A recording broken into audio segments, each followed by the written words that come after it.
A very good morning, class 8th.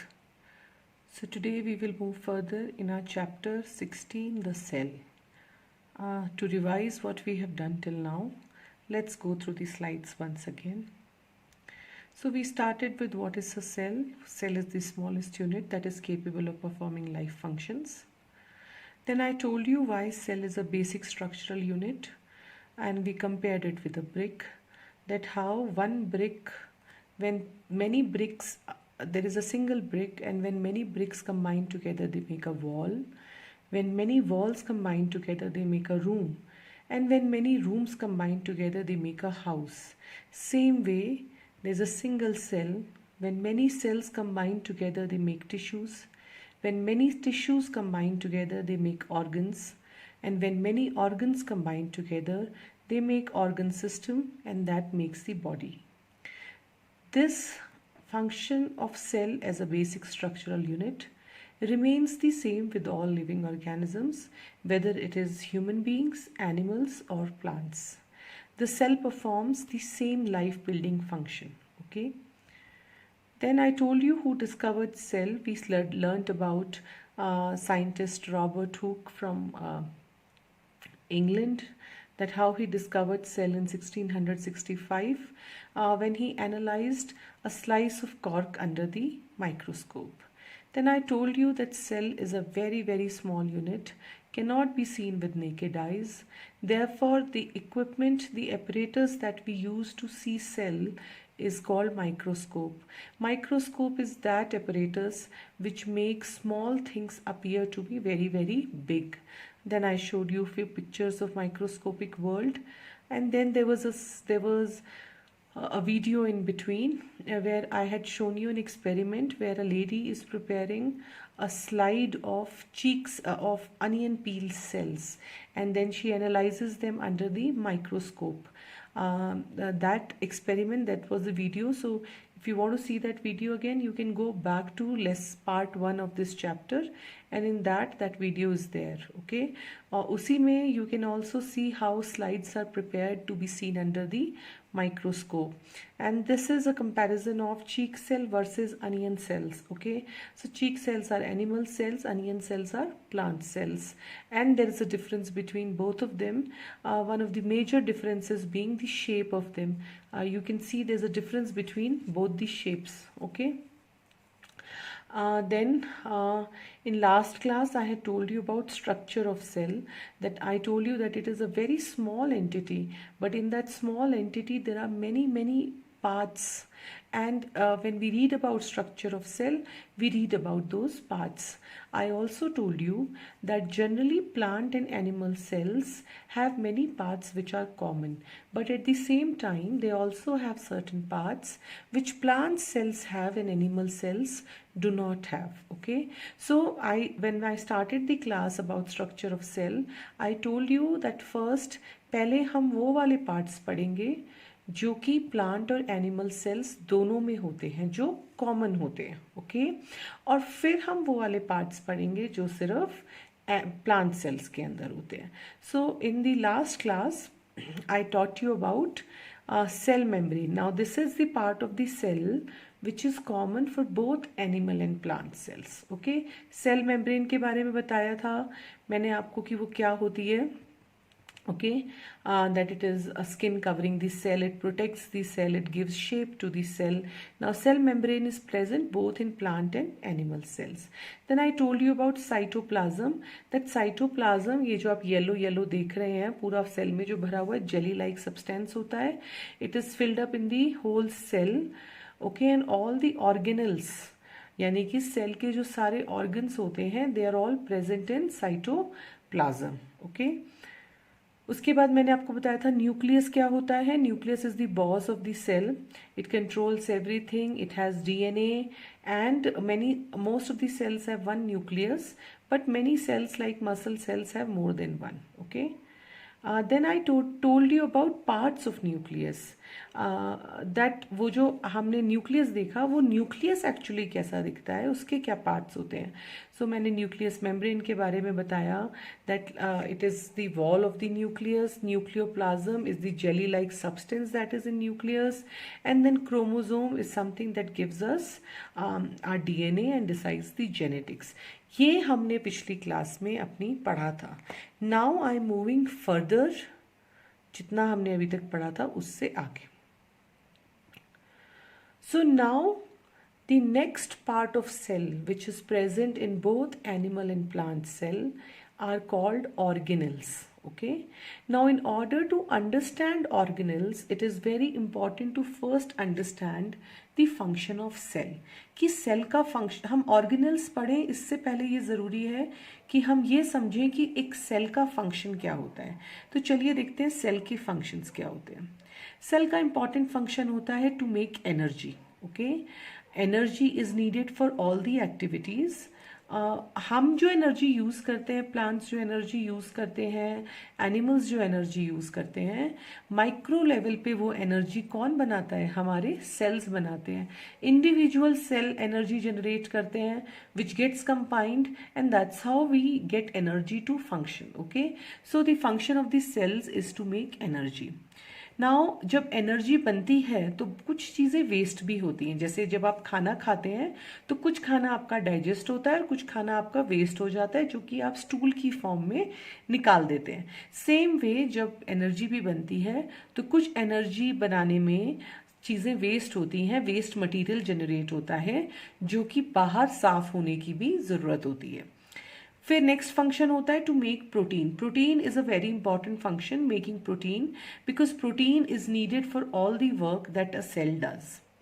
And then to make more cell. Cell का एक और जो important काम होता है वो होता है नए सेल बनाना. नए सेल क्यों बनाने पड़ते हैं? क्योंकि हम ग्रो जब करते हैं तो कुछ हमारे सेल्स पुराने हो जाते हैं, ओल्ड हो जाते हैं, डीजेनरेट हो जाते हैं, खराब हो जाते हैं. तो वो सेल्स बॉडी निकाल देती है. नए सेल, पूरा जो सेल होते हैं वही नए सेल जनरेट करते हैं.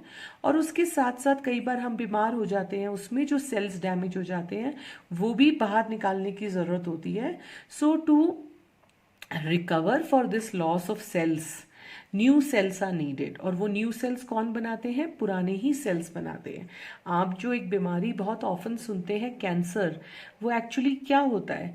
हमारी बॉडी में जो सेल्स बनते हैं नए, उनके बनने की एक स्पीड होनी चाहिए. ओके, कई बार क्या होता है कि वो सेल बनने की स्पीड जो है वो कई बार बॉडी में गड़बड़ हो जाती है. The signal gets disturbed. तो सेल क्या करते हैं? बहुत ज़्यादा जल्दी बनने लग जाते हैं, बहुत ज़्यादा.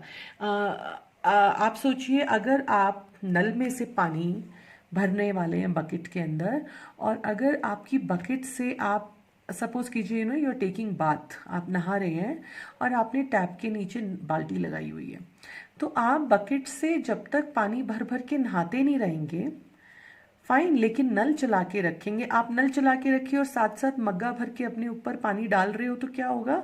बकेट के अंदर पानी भरने की स्पेस रहेगी. लेकिन आप अपने ऊपर पानी डाल नहीं रहे और नल चला रखा है, तो क्या होगा? पानी ओवरफ्लो होता जाएगा. कुछ ऐसा ही होता है जब हमारी बॉडी से जो सेल निकालती है खराब वाले, उनकी स्पीड स्लो हो जाती है, लेकिन जो नए सेल बनने की स्पीड होती है वो ज़्यादा हो जाती है.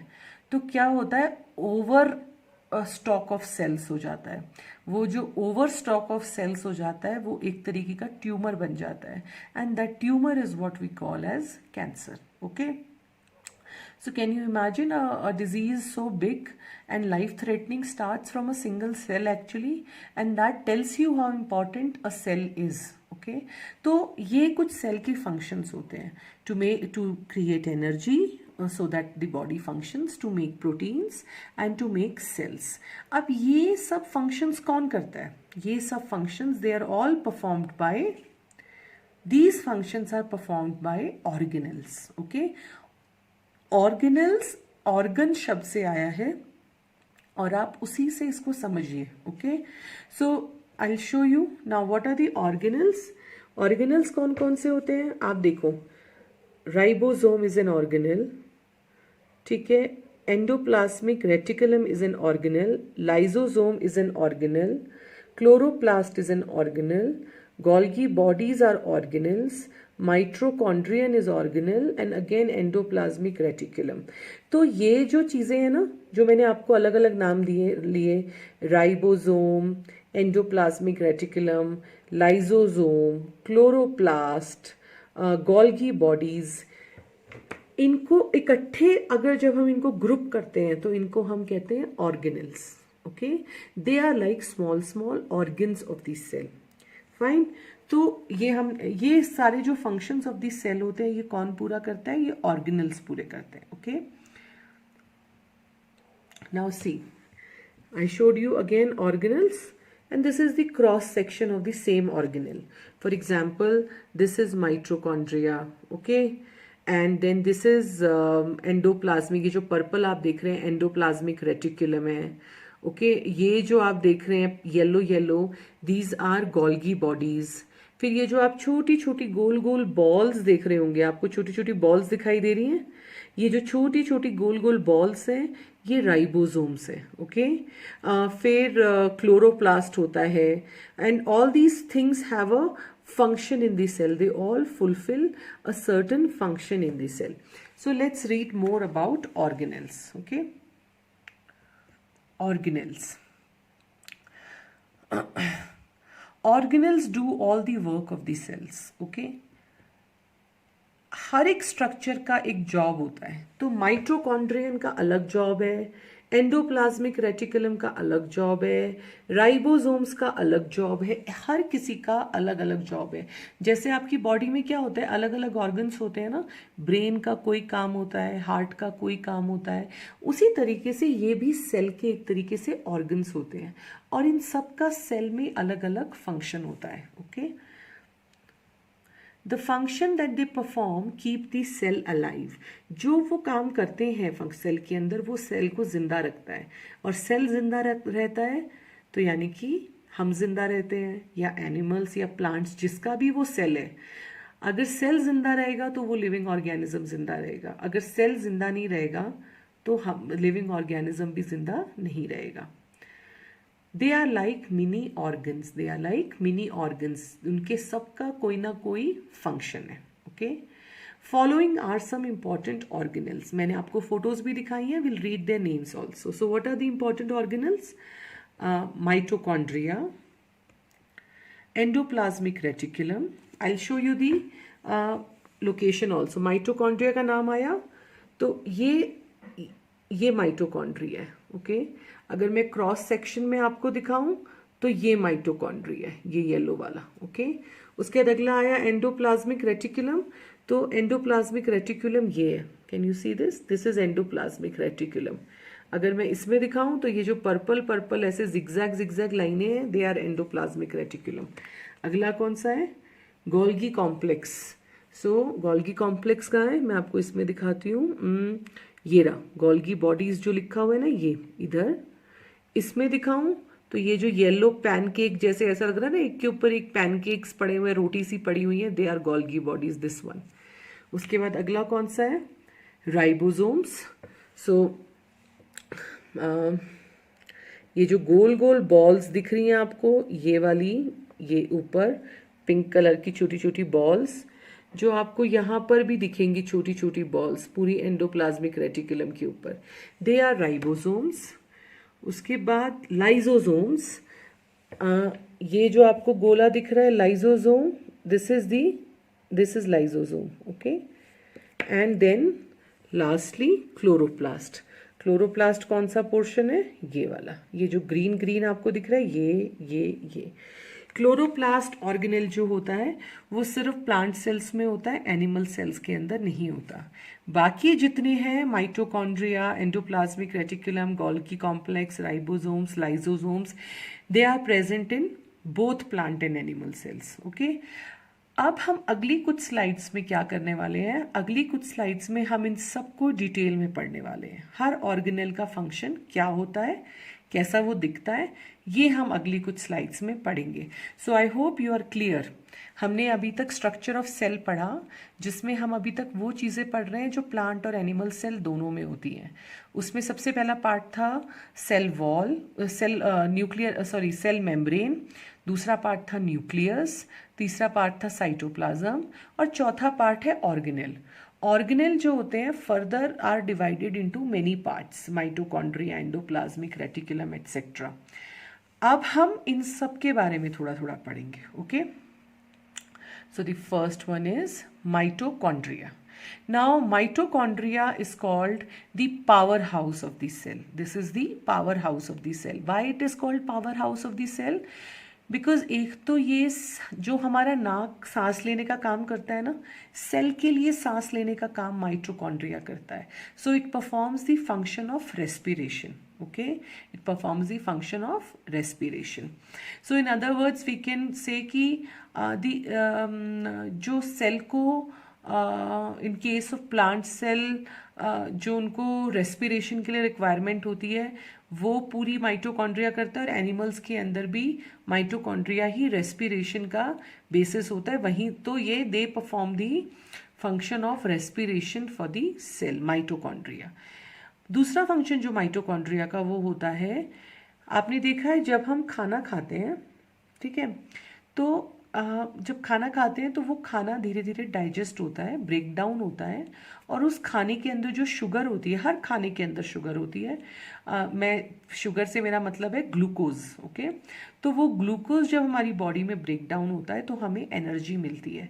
जैसे आप कभी कभी देखेंगे अगर किसी बच्चे को प्लेग्राउंड पे चक्कर आ जाते हैं तो हम क्या करते हैं, उसको सबसे पहले ग्लूकोन डी पिलाते हैं. Why? Because Glucon D is pure glucose.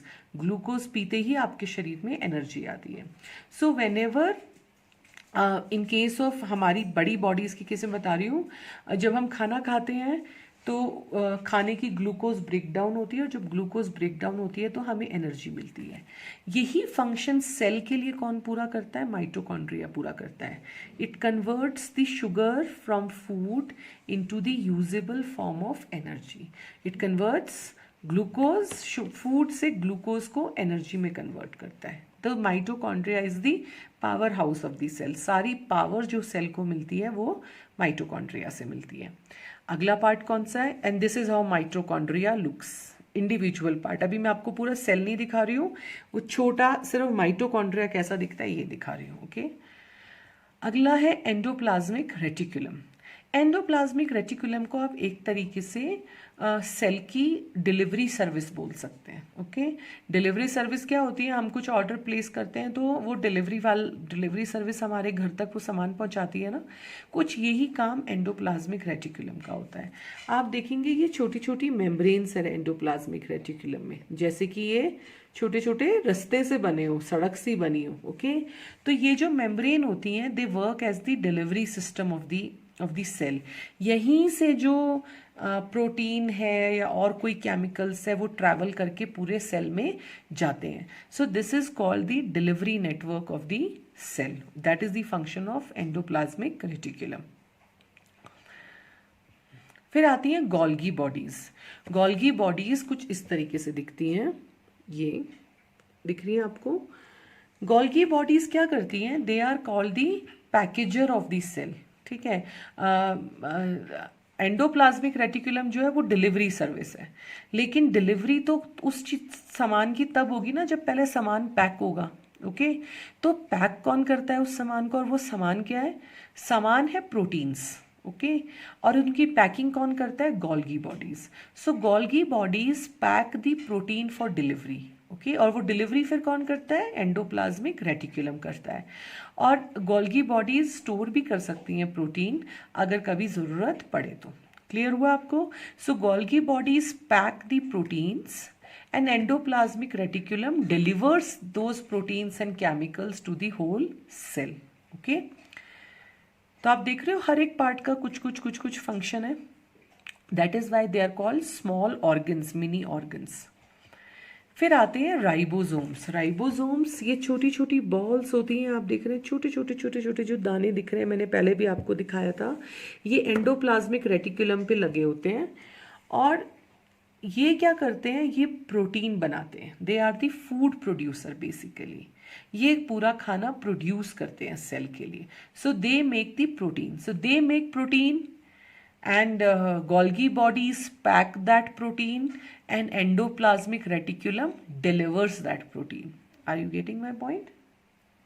So every organ has a function to do. Next is lysosome. अब जब सब कुछ इतना काम हो रहा है कि राइबोसोम जो है वो प्रोटीन बना रहे हैं, गोल्गी बॉडीज उन प्रोटीन्स को पैक कर रही हैं, एंडोप्लाज्मिक रेटिकुलम उनको डिलीवर कर रहा है, तो जब इतना सब कुछ एक्टिविटी हो रही है तो ऐसा भी होता है कि कुछ टॉक्सिन्स डेवलप होते हैं, कुछ वेस्ट केमिकल्स डेवलप होते हैं।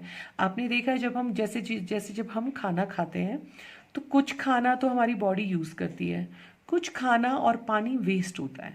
तो जो पानी वेस्ट होता है वो हमारी किडनीज क्या करती हैं, वेस्ट वाटर को हमारी यूरिन के फॉर्म में निकाल देती हैं। All the dead cells come out of it, then all the toxins come out of our urine.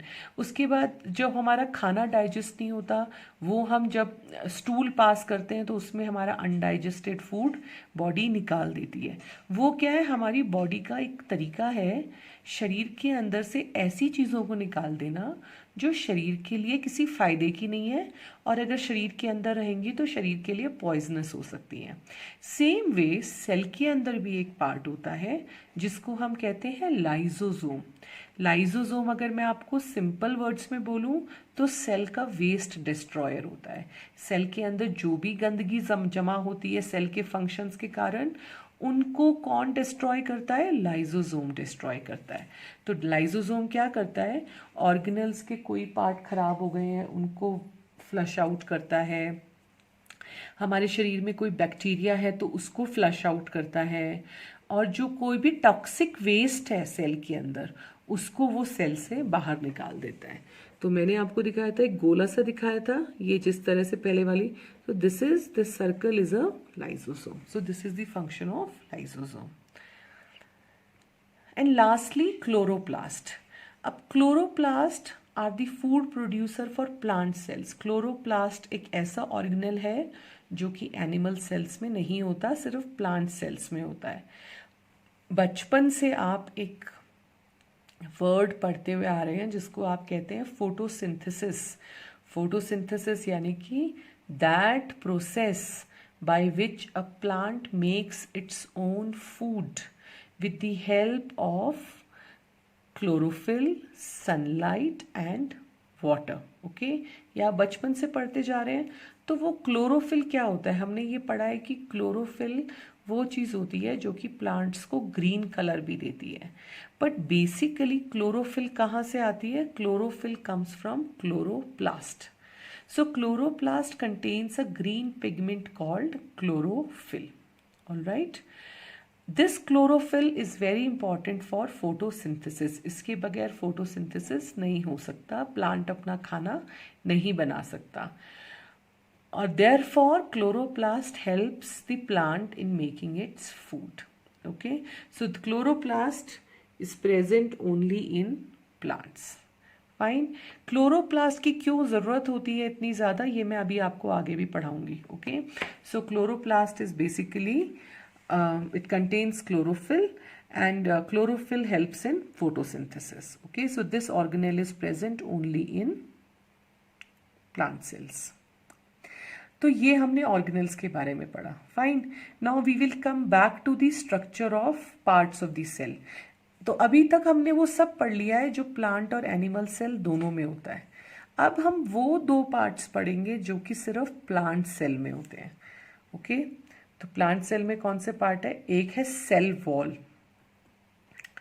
आप ये पिक्चर देखिए, मैंने पहले भी जब आपको ये पिक्चर दिखाई थी तो मैंने आपको कहा था कि सेल मेम्ब्रेन यानी कि अंदर वाली जो हरी लाइन आप देख रहे हैं ये तो प्लांट और एनिमल सेल दोनों में होती है, लेकिन इसके बाहर भी एक बाउंड्री आपको दिख रही होगी, that is called cell wall. ये सेल वॉल सिर्फ और सिर्फ प्लांट सेल्स के अंदर होती है. सेल वॉल का क्या फंक्शन होता है, cell wall is present only in plant cells. It is made of cellulose. Cellulose एक सब्सटेंस होता है, जैसे ग्लूकोज होता है वैसे ही सेल्यूलोज होता है. It protects the cell. Okay. It provides rigidity to the plant cell. Helps in the shape of plant. अब आप ध्यान दीजिए, प्लांट सेल के अंदर दो पार्ट्स हैं जो कि एनिमल सेल में नहीं है. एक पार्ट है क्लोरोफिल जो हमने अभी पढ़ा थोड़ी देर पहले, और एक पार्ट है सेल वॉल. तो प्लांट को इन दोनों पार्ट्स की ज़रूरत क्यों पड़ी और एनिमल्स के अंदर ये दोनों पार्ट क्यों नहीं है? ये एक बहुत इंपॉर्टेंट क्वेश्चन है. इसका आंसर हमें इस चीज़ में मिलता है कि एनिमल्स जो हैं physically they are capable of making their own food. Take for example you yourself. अगर आपको भूख लगती है तो आप उठते हैं, किचन में जाते हैं और आप कुछ बना लेते हैं. फाइन. सेम वे एनिमल्स हैं, अगर उनको भूख लगती है तो या तो घास खा लेते हैं या फिर चल के जाके उनको they can move around. We can move around, we can move our hands, animals can move their feet.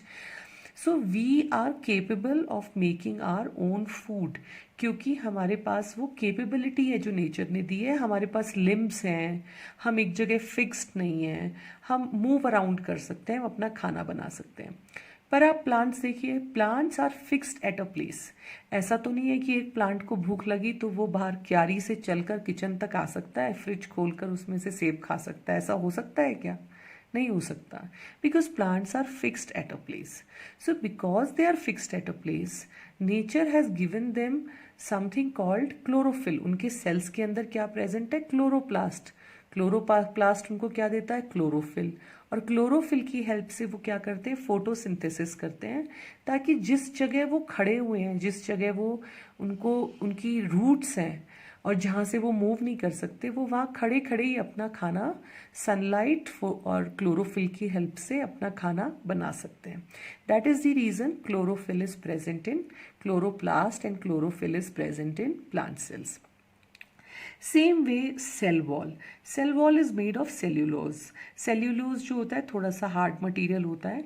अब आप देखिए, प्लांट सेल्स के अंदर सेल वॉल क्यों है और एनिमल सेल्स के अंदर सेल वॉल क्यों नहीं है?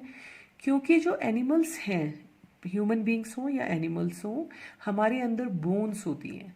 वो बोन्स हमारी बॉडी को एक स्ट्रक्चर देती हैं. बट प्लांट्स के अंदर तो बोन्स नहीं होती. तो अगर मान लीजिए कि प्लांट सेल्स बहुत सॉफ्ट होंगे तो फिर प्लांट खड़ा कैसे रह पाएगा? That is the reason a cell wall is present. This cell wall provides them rigidity. Rigidity मतलब वो थोड़ा उनकी बॉडी को स्ट्रेंथ प्रोवाइड करती है, प्लांट्स की बॉडी को. It provides a rigidity to the cells. और क्योंकि सेल्स की शेप स्ट्रांग होती है तो इसलिए प्लांट्स के अंदर भी थोड़ी रिजिडिटी आती है और स्ट्रेंथ आती है और शेप आती है. That is the reason chlorophyll and cell wall are present in plant cells and not animal cells. Okay? अगला पार्ट जो कि प्लांट सेल में प्रेजेंट होता है और एनिमल सेल्स में नहीं प्रेजेंट होता, वो है वैक्यूल्स. वैक्यूल्स क्या होते हैं? आई शो यू. आप देख रहे हैं ये ब्लू कलर का पार्ट. ये ब्लू कलर का पार्ट जो है ये खाली पार्ट है सेल में. It is like a blank space. Okay, so vacuoles are like clear areas in the cytoplasm. मैंने आपको बताया ना, cytoplasm is the gel like structure जिससे पूरा सेल भरा हुआ होता है. और वो उस साइटोप्लाज्म के अंदर ये ब्लू रंग का जो एरिया है, this is like a clear area. तो ये क्लियर एरिया क्यों चाहिए होता है सेल को? अब क्या होता है, ये क्लियर एरिया केमिकल्स को स्टोर करने के लिए यूज करते हैं. फाइन. जैसे बड़े शहरों में आपने देखा है हर जगह बिल्डिंग्स होती हैं, स्कूल्स, मार्केट्स, लेकिन फिर बीच में एक पार्किंग प्लेस बनाई होती है गाड़ियां खड़ी करने के लिए. बिल्कुल इसी तरीके से पूरे सेल में कुछ है. लेकिन जब ये इतनी सारी चीज़ें फंक्शन करती हैं तो कुछ केमिकल्स भी निकलते हैं. उन केमिकल्स को स्टोर करने के लिए जो खाली जगह है उसको वैक्यूल्स कहते हैं. Okay, so they help in storage of chemicals which are produced because of cell functions. Vacuoles generally animal cells में नहीं होते, जनरली नहीं होते. ओके, लेकिन अगर होते हैं तो उनका साइज और नंबर बहुत कम होता है. यानी कि साइज छोटा होता है और नंबर में भी वो कम होते हैं. वैक्यूल्स ज़्यादातर प्लांट सेल्स में मिलते हैं. Excuse me for the spelling, मैंने बनाते बनाते प्लैट सेल लिख दिया है। एनीवे, वैक्यूल्स जो होते हैं वो ज़्यादातर प्लांट सेल्स में होते हैं, और प्लांट सेल्स में उनका साइज भी बड़ा होता है और उनका नंबर भी ज़्यादा होता है। So, two parts which are not present in plant cells in animal cells are vacuoles and cell wall, and one of the organelle which is not present in animal cell is chloroplast. Okay. तो अब हमने ये पूरा structure पढ़ लिया है, plant structure पढ़ लिया है। अभी तक मैं आपको बार बार बोलती आ रही हूँ ये प्लांट सेल में नहीं होता, ये एनिमल सेल में नहीं होता। तो हम अपनी अगली स्लाइड में, before we finish this lesson for today, what we will quickly see is comparison of plant and animal cell. मतलब प्लांट और एनिमल सेल में क्या सेम है और क्या अलग अलग है। ओके, तो ये प्लांट और एनिमल सेल है। फाइन, आप देखिए ये जो बीच में जितने नाम लिखे हुए हैं ये वो चीज़ें हैं जो प्लांट में भी मिलती हैं और एनिमल सेल में भी मिलती हैं। ओके, क्या क्या नाम है? माइटोकॉन्ड्रिया, नहीं इसमें कॉमन नहीं लिखे हुए हैं, बट एनीवे मैं जब आपको डायग्राम ड्रॉ करके दूंगी नोट्स में तो मैं ऐसे ही ड्रॉ करके दूंगी कि उसमें कॉमन वाले इकट्ठे हों और अनकॉमन वाले अलग अलग हो। तो ये प्लांट और एनिमल सेल में आप देखिए सबसे बड़ा डिफरेंस तो आपको बाउंड्री का ही दिख जाएगा। इसमें सिर्फ सेल मेम्ब्रेन है, इसमें सेल वॉल भी है बाहर की साइड। उसके अलावा आप देखिए क्लोरोप्लास्ट है प्लांट सेल के अंदर, there is no chloroplast in animal cell. And then plant cell has vacuoles, ये रहे वैक्यूल्स। एनिमल सेल्स के अंदर वैक्यूल्स नहीं होते हैं। क्लियर? तो ये तीन पार्ट्स हैं जो कि प्लांट सेल के अंदर होते हैं, एनिमल सेल के अंदर नहीं होते। To understand it more clearly let's see this Venn diagram. Okay, तो प्लांट सेल में भी सबसे पहले तो हम देखते हैं बोथ। ओके, बोथ में क्या होता है? माइटोकॉन्ड्रिया दोनों में होता है, गोल्गी एपरेटस दोनों में होता है, एंडोप्लाज्मिक रेटिकुलम दोनों में होता है, न्यूक्लियस दोनों में होता है, साइटोप्लाज्म दोनों में होता है, राइबोसोम दोनों में होता है। सिर्फ प्लांट सेल में क्या होता है? सेल वॉल प्लांट सेल में होती है, लार्ज वैक्यूल प्लांट सेल में होते हैं, क्लोरोप्लास्ट प्लांट सेल में होते हैं। ओके, और एनिमल सेल में क्या होते हैं? एनिमल सेल में सेल वॉल नहीं होती, या तो वैक्यूल नहीं होते, अगर होते हैं तो छोटे होते हैं, और क्लोरोप्लास्ट भी नहीं होते। Clear? So with this you can understand what is the difference and what is the similarity. Let's see one more in tabular form to make you understand better. Animal cell और plant cell में similarities क्या है? Both have nucleus, cytoplasm, plasma membrane, Golgi apparatus, mitochondria, endoplasmic reticulum and ribosome. अब differences क्या है? सबसे पहला difference है शेप का। एनिमल सेल्स की फिक्स शेप नहीं होती, प्लांट सेल्स की फिक्स शेप होती है। क्यों होती है फिक्स शेप? क्योंकि प्लांट सेल्स के अंदर सेल वॉल होती है। सेल वॉल एनिमल सेल्स के अंदर सेल वॉल नहीं होती, प्लांट सेल के अंदर सेल वॉल होती है। वैक्यूल्स एनिमल सेल्स के अंदर वैक्यूल्स नहीं होते, अगर होते हैं तो बहुत छोटे होते हैं। प्लांट सेल्स के अंदर वैक्यूल्स होते हैं, बड़े वैक्यूल्स होते हैं। क्लोरोप्लास्ट एनिमल सेल्स के अंदर क्लोरोप्लास्ट नहीं होते, प्लांट सेल के अंदर क्लोरोप्लास्ट होते हैं। So with that I finish my today's chapter. What I have taught you today is, हमने पिछली बार ये कर लिया था। मैंने आपको बोला भी था कि प्लीज़ ये न्यूक्लियस वाली रीडिंग करके रखिएगा। I don't know how many of you have done it. तो पिछली बार मैंने आपको यहाँ तक पढ़ाया था। आज मैंने आपको फंक्शंस ऑफ ऑर्गेनेल्स कराए हैं सारे के सारे, ये सारे ऑर्गेनेल। फिर मैंने आपको वो दो पार्ट बताए हैं जो कि सिर्फ प्लांट सेल्स में होते हैं, सेल वॉल एंड वैक्यूल्स। और उसके बाद हमने क्या पढ़ा है? उसके बाद हमने कंपैरिजन पढ़ा है कि डिफरेंसेस क्या होते हैं और सिमिलैरिटीज़ क्या होती हैं प्लांट और एनिमल सेल्स के अंदर। अपनी अगली क्लास में we will read about diversity in cells, and I think probably next class I will finish this chapter. Okay, so kindly go through the presentation, my video, and please read the chapter 2. Thank you.